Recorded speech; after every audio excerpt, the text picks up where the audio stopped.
On the run, 18-year-old Ng Moy has only one motive: to fight the occupation.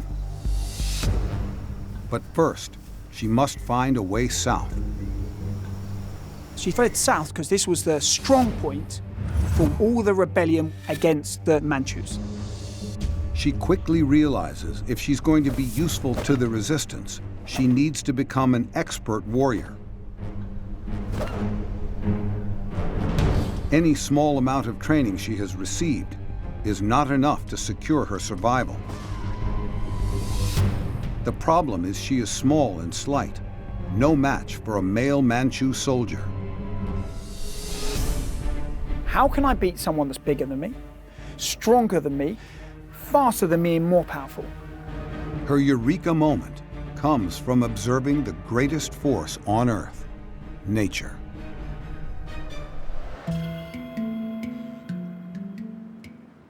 Well, in its originality, it would have involved looking at an animal and understanding how to move.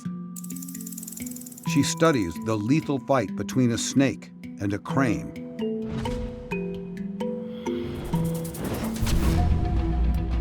A tiger and a deer. And a praying mantis's pounce. Slowly, she begins to mimic their actions. If you think of a crane, it can stand on its one leg for ages. So it's amazing balance. So she was very good at kicks, very stable stances. That was her basis of the martial arts.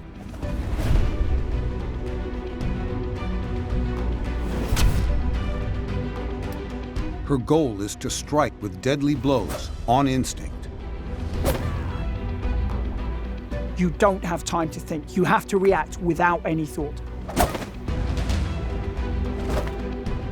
These moves form the rudimentary beginnings of an entirely new fighting style, designed to take down a bigger, stronger opponent.